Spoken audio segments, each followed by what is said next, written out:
Thank you so much, Sagar, and welcome everybody to this next session.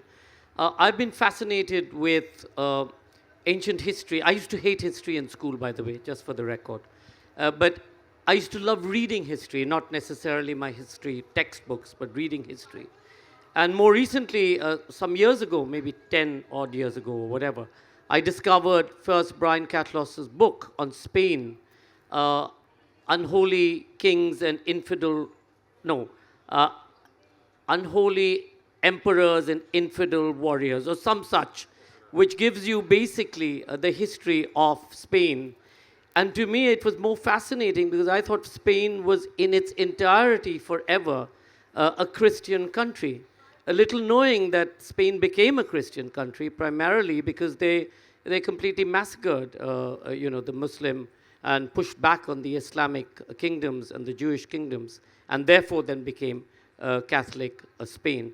If ever any of you decide to travel on any trip to Spain, my suggestion is first buy that book and then go, because it will, in many ways, you will discover the Cordobas and the Sevillas and the Granadas and the Valladolids and the San Sebastian from these texts which tell you the history of the place. And I remember the first time that I went to Valladolid in 2001 or 2000, you could still smell the blood on the stones of the street, more because of the Inquisition, because they used to hate each other anyway. And they needed to find a new enemy. In this case, it was, the witches, the supposed witches. But I'm going to start with Josephine Quinn, whose book that's going to be released on the 29th of February is How the World Made the West. Josephine, what was fascinating to me is, we look at Western civilization as this great civilization that all of us need to aspire to.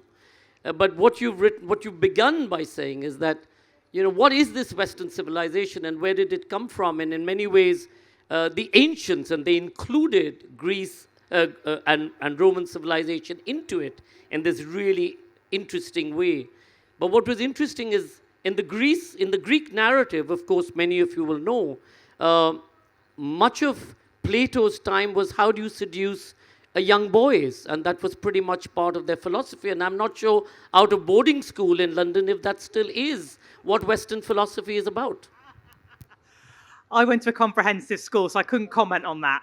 But yes, I mean, this was one of the reasons I really wanted to write this book, that I think the Greeks and the Romans in particular. So I'm a professor in the classics department at Oxford, and I want to kind of rescue the Greeks and Romans from the uses that have been made of them in the modern world, where they're taken as the roots of Western civilization, and they're even adopted by white nationalists and so on as, this beginning of this great white European civilization. And the thing is, that any Greek and Roman, if you'd actually asked them what they think of that, they'd have thought it was ridiculous. They were not at all interested in ideas of East and West, which really only come in the 5th century CE. That's a kind of late antique Christian idea. They weren't interested in ideas of race and colour in the same way we are now. As far as they were concerned, colour was completely related to climate, not entirely unreasonably. And they thought that if you white people were just an example of people who didn't get enough sun, basically. That was what was wrong with the barbarians of Northern Europe. They didn't get enough sun. There were other people who got too much sun. But the philosopher Aristotle was when he was trying to explain where Greece was in the world, he didn't say Greece is in Europe. He said Greece is between Europe and Asia. It's the best of all worlds, climactically. And, Greek authors, when they weren't writing about little boys and so on, they're really interested in connections and the connections that their heroes have. They're related to the heroes of the Persians or the Indians, whatever it might be. Romans are always fascinated by travel and so on. And one of the things that the Roman author Pliny the Elder says, this wonderful encyclopedic author, great scholar, and he says the only people in the world who have never migrated are the Indians. That was the view from the Greek and Roman Mediterranean of a world in motion, everyone moving around, everyone related. And so I think nowadays the uses that are made of the Greeks and Romans in Western civilization are really just a great shame. But in fact, one of the things you also say in your book is the idea of East and West. Then it was really East was Austria, was the Prussian Empire, and the West was the rest of France, Germany, etc. Yeah, so when the idea of Western civilization was invented, and it was invented, the 1840s are the first time anyone uses the phrase Western civilization. You then get more and more uses, sort of 1850s, 1860s, but that's the world in which this idea was invented. This is the world that is inventing nations. It's inventing scientific racism. This is what the idea of Western civilization is going along with. It's also a world where European imperialism, of course, is getting even more brutal and sort of directly exploitative than it had been before. But what's really interesting to me is what people actually mean by the West or Western civilization. So first of all, it's used as a way of distinguishing, right, the Russians and the sort of Russian alliance, Prussia and so on, from Western European countries. You get on both sides. The Russians do this too, in a less complimentary way. But the West is something that is very much focused on what later became the Iron Curtain, essentially. But then by the end of the century, people have got really interested in the West being a distinction between Europe and Asia, and already at the end of the 19th century, a distinction between the Christian and Islamic worlds. And so it's always changing. And I think we're seeing this right up to the present day, right? So, you know, when Netanyahu says he wants the modern Arab states to join Western civilization against the barbarians, that's what's going on. It's another shift in the meaning of this term, and that can happen because the term is a completely confective one. Barbarians, Brian, I mean, at the end of the day, the ebb and flow of humanity has always happened. It's been in continuous motion. What's been fascinating about your new book is that you then look at wars and you look at conquests, but you look at them from scripts that you've been able, or research, or letters, or written documentation that you've been able to unearth, which looks at both sides, the vanquished and the person who's the conqueror. And invariably, of course, the conqueror is able to write his or her or their history, because sometimes there were also eunuchs who came in with the as the conquering forces in this most incredible way, where they completely changed the actual history of what happened. Well, I think that we're used to thinking of history as a collection of facts, but I think as Josephine was getting at, what history is also a matter of perspective. And so a lot of the most exciting work is done not necessarily by unearthing new data, but by shifts in perspective which completely change for us our idea of how history progresses. And a lot of the ideas that we have that are dominant both within the scholarly world and the popular world are ideas that crystallized in Western Europe, Northwestern Europe, over the course of the 18th and 19th century, and which sort of reaffirm the prejudices and values of the scholars that lived in those cultures.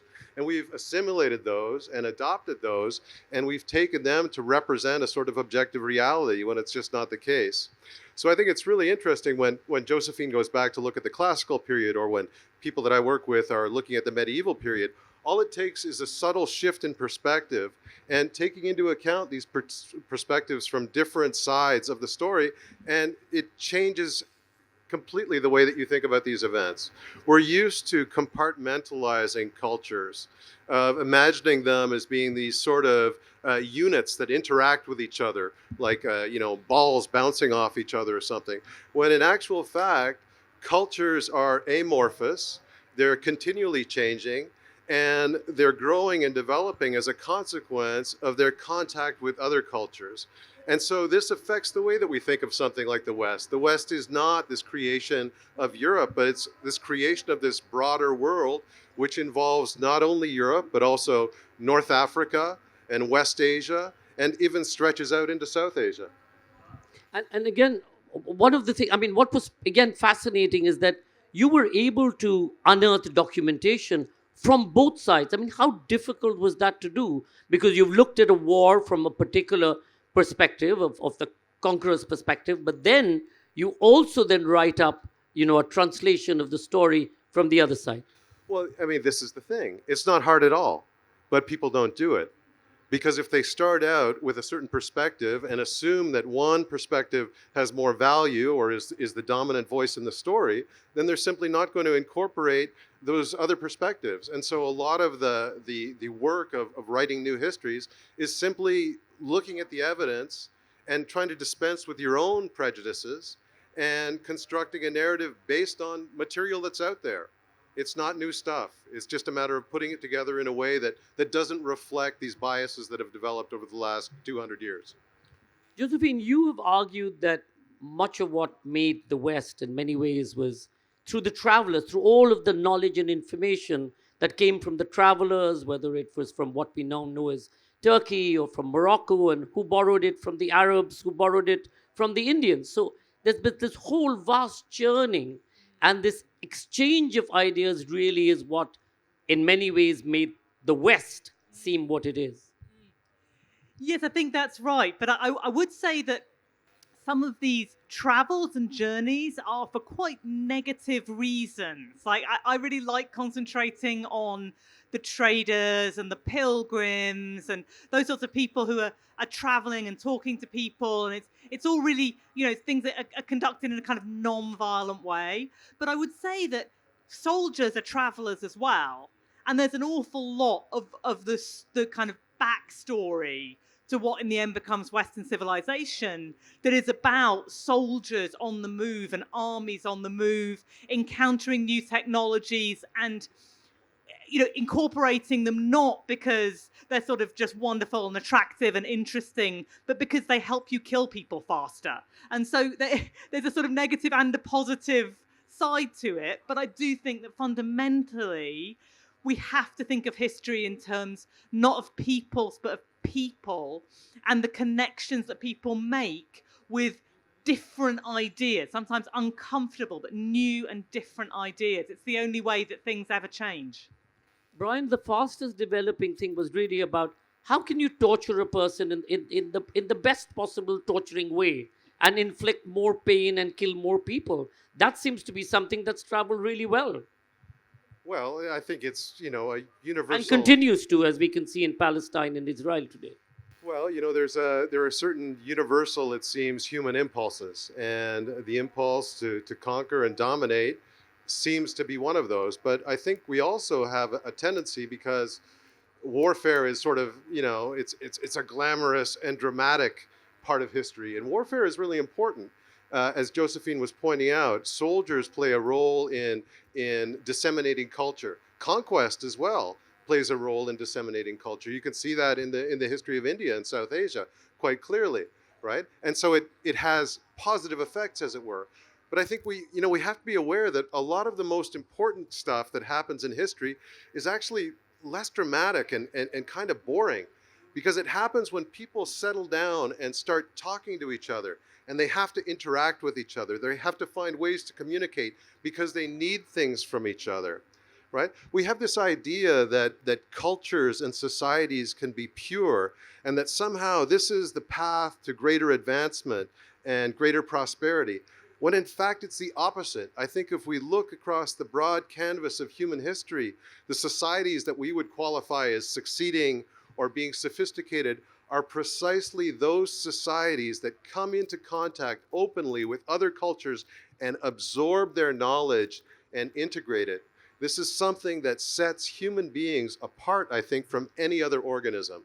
That and our collective memory, but our ability to appropriate, to take part in the advances that other people have made in different places and incorporate them into our experience is really what drives history. You're talking about driving history. At the same time, Brian, the way history was written, and this is for both of you, it was written from a perspective at a particular point of time. And while an event may have played out, the memory of the event that was then recorded as history in whatever written form or oral form was not necessarily fact in the way that we look at fact. So when you're looking at the research that you both have done, how do you sort of, I mean, in this case, in your book, you show us both sides of it, which really opens up, your mind in terms of, oh my God, is this what happened? This is, but how do you sort of compensate for it in the writing of history today? Because you're still writing in some sense from a Western notion of history, though you question that at the end. Well, I think what you have to keep in mind is that only certain things get written down as a matter of course, and certain things get preserved. What I tell my students is you can imagine, say, 200 years from now, if a future historian, if we still have them, and I hope we do, is looking back, say, at the history of the modern United States in the 20th century, and if the only historical document that has survived for them are, say, broadcasts from Fox News, which is a right-wing news channel in the United States, if that was the only evidence you had as a historian, you would imagine that life in the United States was this violent hellstorm, a war between racist fascists and woke communists, and the streets were on fire, when we know that that's not the case. And so as historians, when we look back at the past, we have to understand that the sources, that written sources that we have, represent similar biases. So we have to develop strategies to get beyond them. What are some of those strategies? Well, one strategy is looking at material culture, looking at works of art, looking at what survives, because they often disclose realities which texts don't, because texts are deliberate. They have a clear agenda, whereas often material objects reflect subtleties that otherwise we wouldn't see. And I'll just give you one example that we were talking about earlier between the two of us. There was a famous coin minted by King Offa of Mercia in, I think, 9th century England, far away from the Mediterranean. And when Offa of Mercia decided to mint his coin, he wanted to have a coin that people recognized and they would value. So on one side, he had written in Latin, so his subjects could read it, Offa Rex, which means King Offa. And on the other side, what did he make? He made a kind of ersatz copy of an Arabic Abbasid dinar, because this is what people associated with money and power, even in 10th century or 9th century England, far away from the Mediterranean. So that coin reflects a reality of communication and integration and understanding, which we just don't see in the written texts. I think that's absolutely right. And then when you do only have written texts for something, I mean, if we're thinking about what we tell our students, the kind of line I'm constantly coming out with for my students is, how do you know? You tell me this thing happened, how do you know? And they say, oh, well, I read it in, an article you wrote, Professor. No, that's not good enough. How do you know I'm telling the truth? How do you know my sources are good? They say, okay, I read it in the Greek historian Herodotus, okay, good ancient source. I'm like, okay, but how do you know? How do you know whether or not he's telling you the truth? And of course, we can't ever know completely, but we can begin to think about it. We can begin to develop the kind of critical faculties that help us read these sort of ghosts of reports of things that people probably even think most of the time they're telling you exactly what happened, but they're not, of course, because they haven't quite remembered it right. They're coming to it from assumptions and so on. But you can do things to compensate for that, even within the texts themselves. You can see, is this someone who's more generally reliable? What are their own interests? In the case of the Greek historian Herodotus, he's Greek in the sense that he's writing in Greek, but he's actually grows up a subject of the Persian Empire. So in fact, there's a whole context there that you can bring to what he knows, what he's grown up with, and so on, that isn't about reducing everything to the author themselves and their own kind of lives and biases and preferences and so on. But it is about trying to understand what we can know about the world in which they're writing, the world in which they grew up, that will help us to try and work through their own memories and reports to how that might relate to what's actually going on.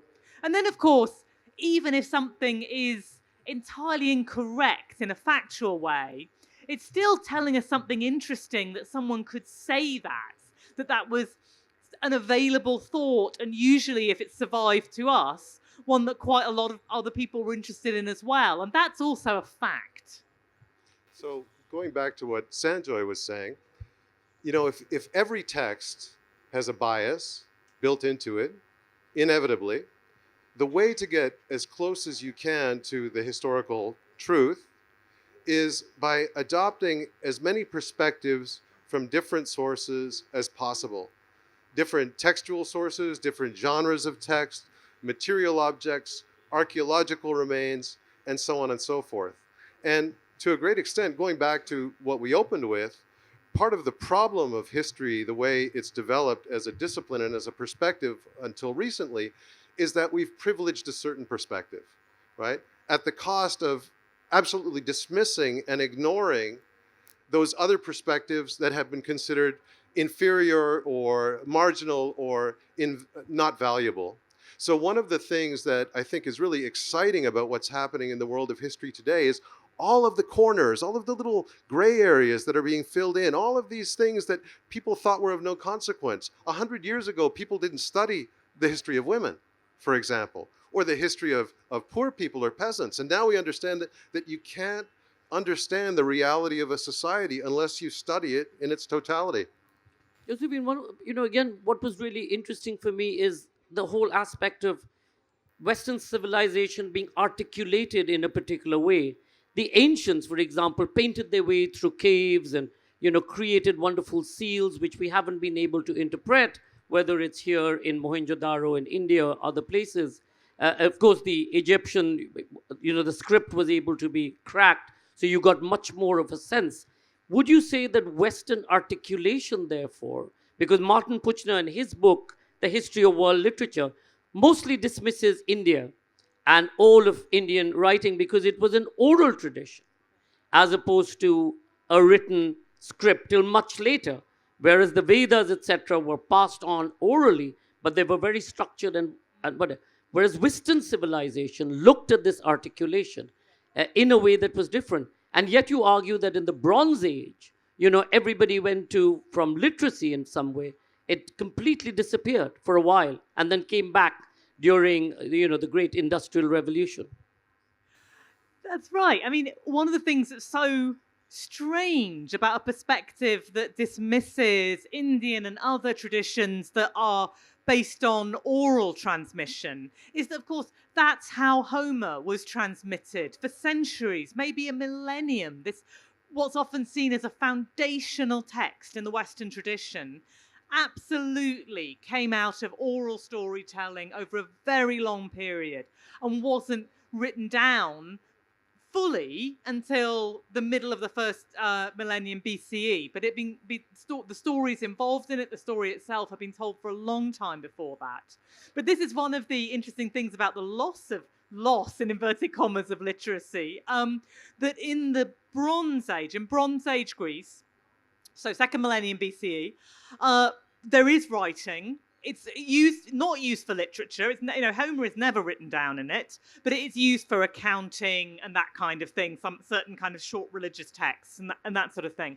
And in fact, there are a number of scripts that use it, but one in particular, Linear B, is quite widely used by palaces, the Bronze Age kings, to record basically what people owe them one way or another. So when we have the collapse of the Bronze Age, all these palaces burn down, people turn to considerably simpler farming lifestyles, and still, living in communities and so on, still producing textiles and that kind of thing. But it's a simpler lifestyle.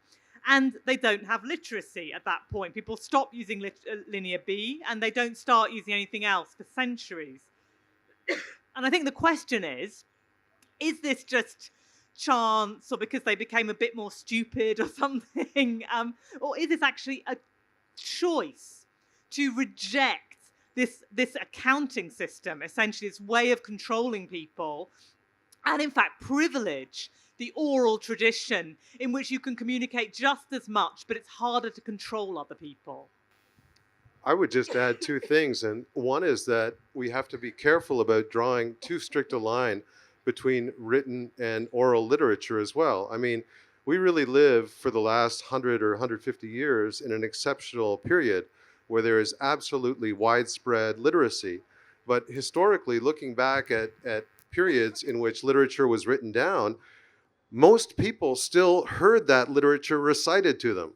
They weren't picking up books and reading them. There was maybe one person in the village square reading the book. So people were still understanding even written literature orally. And the other thing to remember is that learning to read represents a considerable investment of resources. And so it's like anything in evolution, unless it's particularly useful for you in order to survive and advance yourself, you're not going to do it. So when the social and economic environment that you're in is conducive to reading, when reading is something that is going to get you ahead and you're going to invest in it. And if the situation changes, reading can disappear.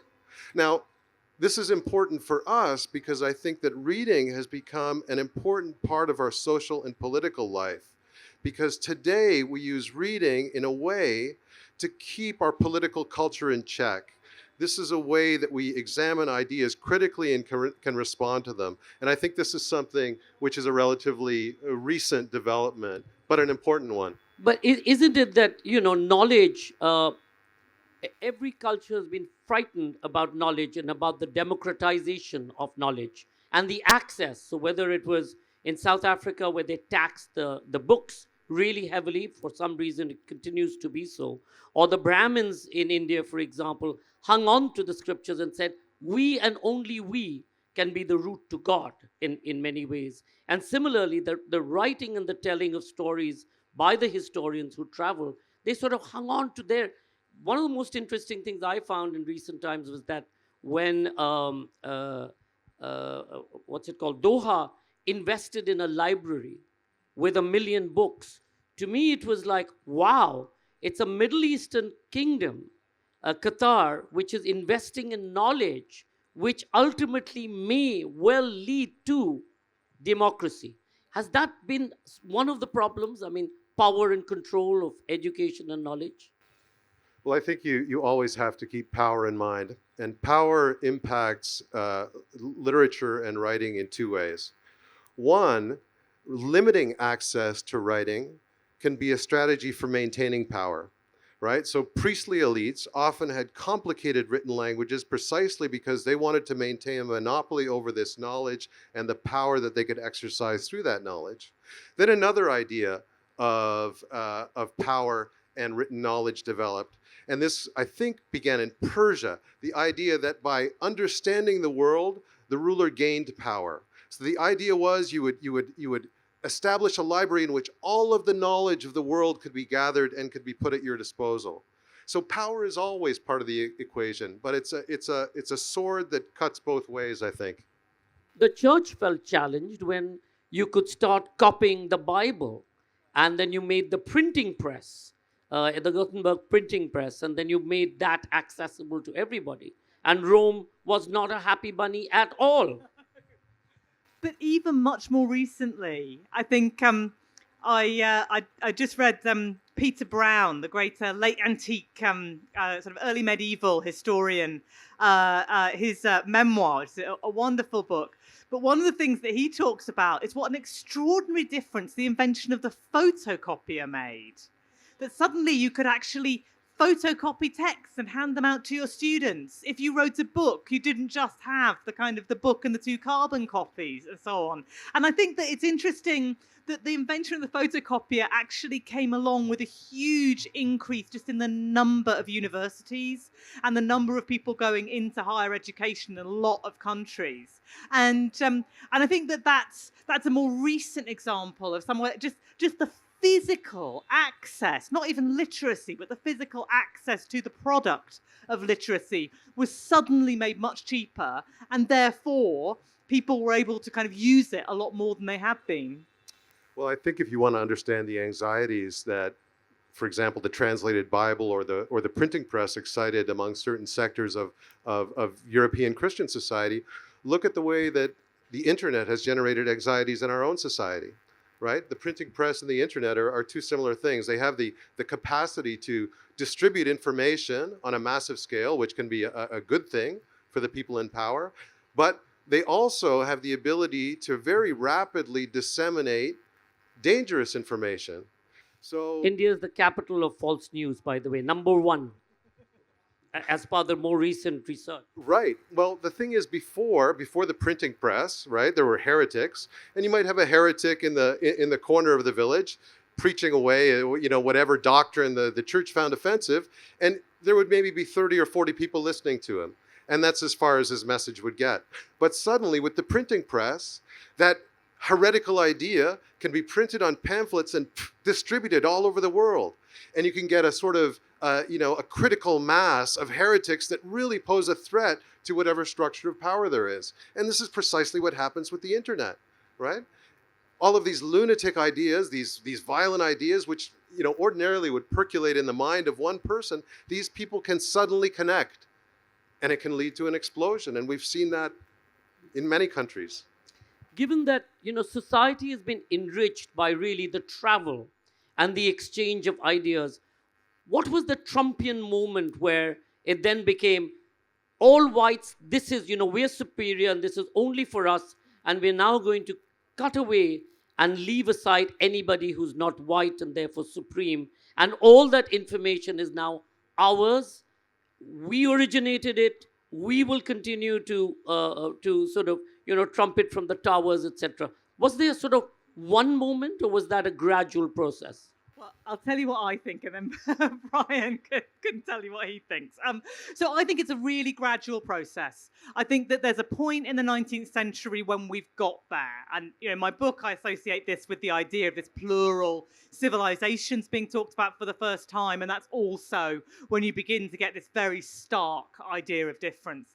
But one of the other things I talk about is that it actually begins, I think, in about 500 years before that in Europe, when people first start to use systematically on a large scale, start to use religion and culture as an excuse for political gains, essentially. And so this would be in the times of the expulsions of the Jews and Muslims from newly Catholic Spain, in the times of the Ottoman incursions into Europe and so on. And there's suddenly a moment where people can justify what they want to do anyway for more political economic reasons in these cultural terms.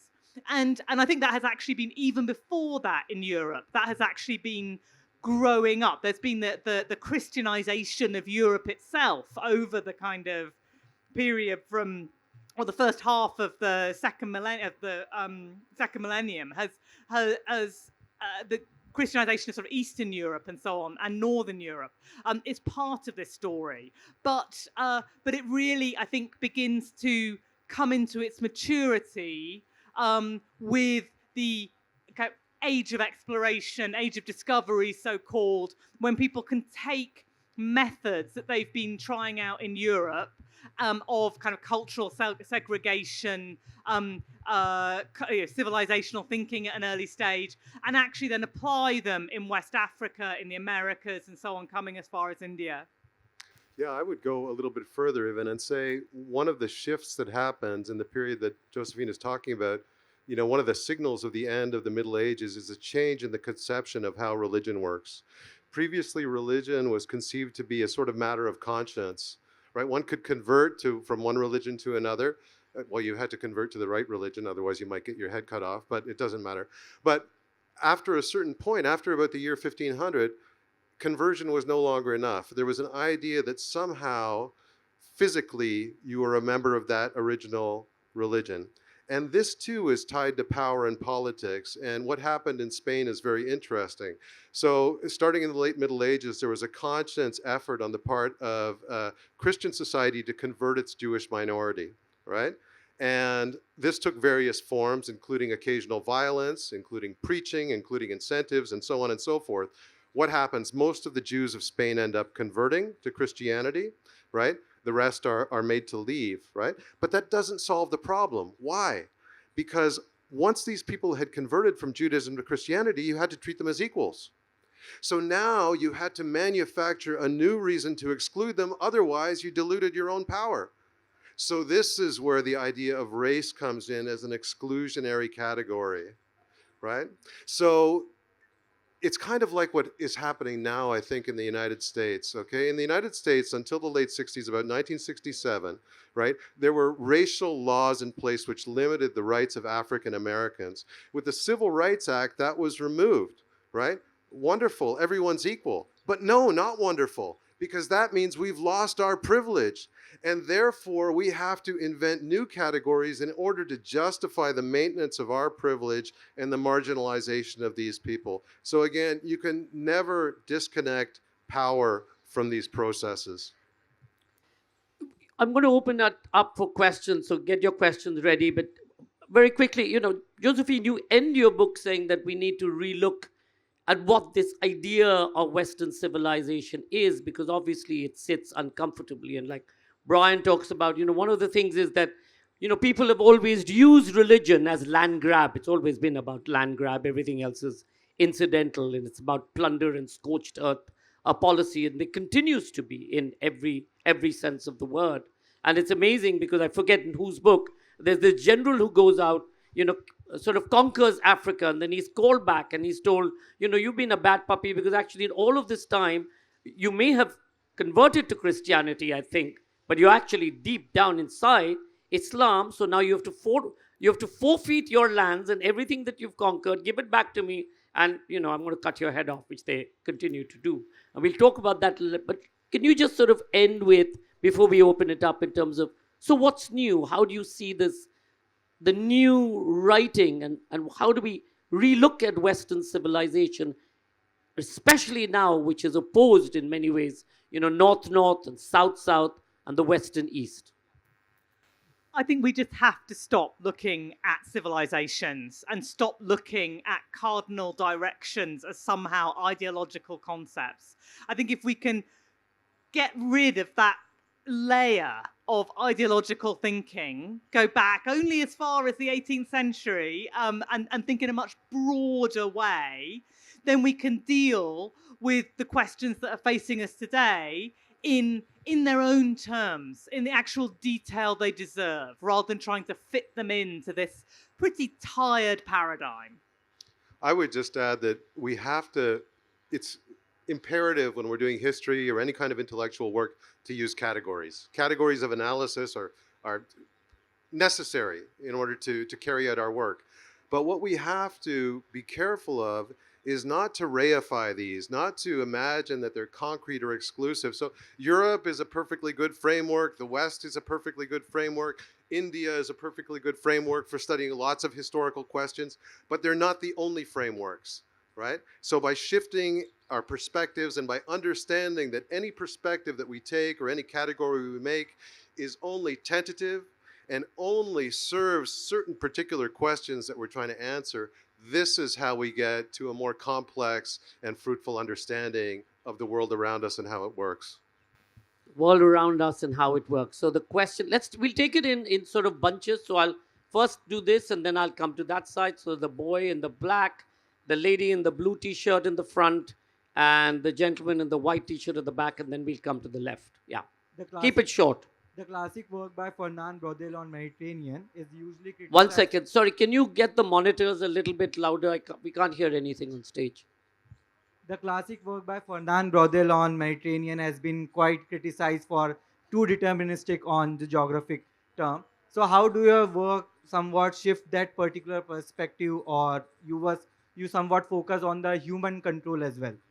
Human control. How do you shift the perspective? The lady in the blue, and then the gentleman in the white t-shirt.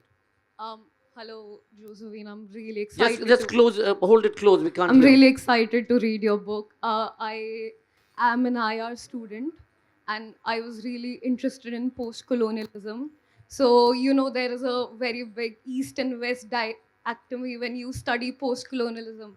And I always felt that the reason concepts like democracy or even a mere concept of a country doesn't work here because it wasn't developed here. It was Question, please. it was developed somewhere in Europe, and I never gave it a thought that interactions were taking place, and it never developed in isolation. But Democracy wasn't developed in isolation. The gentleman in the white T-shirt. Yeah. Yeah. In the talk in the morning, also, you were talking about identity. Just hold it closer. Can't hear. Sorry. Yep. You were talking about identities, and Mr. Catlos was also talking about how religion became an even more pertinent force. First, it was something about the conscience and all that. So, when modern history is written, and now we talk about it in terms of nation states, right, which sometimes can feel a tad bit arbitrary in the way they've formed, in terms of saying this bunch is a people. So, when we are writing modern history, when modern history is written, current contemporary history is written, is there a better lens we should be looking at it from than saying France did this or India did this? Because what does it mean for India, such a huge chunk, to do something versus, is there a different lens perhaps? Different lens, perspectives, and of course, democracy. Okay, I'm going to take democracy, and I'm going to leave the rest of it. So I think what's really interesting about democracy is that actually the earliest versions of democratic processes, thinking, and so on, are actually from ancient Assyria.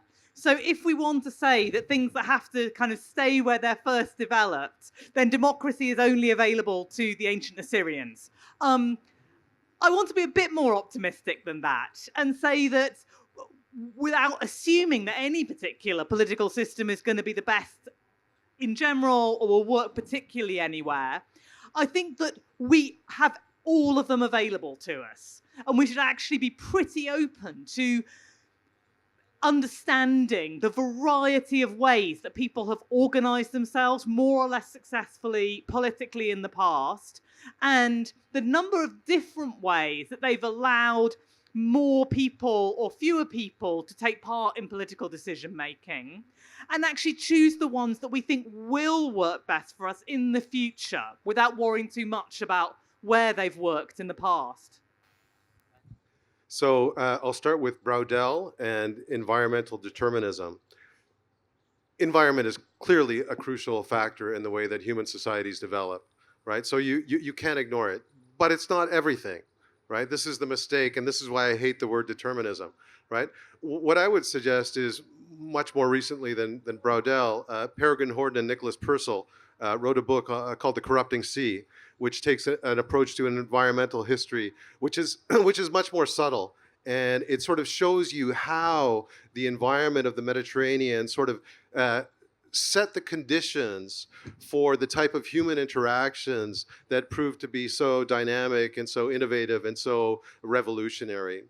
To the question briefly about the national lens, well, the national lens can be a perfectly good category for answering certain questions, particularly questions that have to do with, say, politics or in the 19th and 20th century. The problem is when you apply it to questions for which it's not appropriate. For example, the development of languages and cultures, which may not coincide at all with the national frame. Or even worse, and this is one of the great sins of medieval history as it was practiced for so many years and decades, was applying the national paradigm to the Middle Ages when it just didn't fit at all. Right? There's a tendency to see what we have in the present and try to figure out a historical genealogy of it. And that's really the wrong way to think about history. History is not a line of progression. It's this messy complex of influences weaving in and out of each other that every once in a while we can see something that resembles, a coherent whole, and then it recedes again. So we shouldn't privilege the perspectives of today and apply them to periods and situations for which they're not valid. To know more, I'm sorry, this buzzer is going to go, and Sagar has already jumped onto stage, which means three of us need to get off. And if I don't obey that, everybody will say, oh, he's taken advantage. So thank you all so much.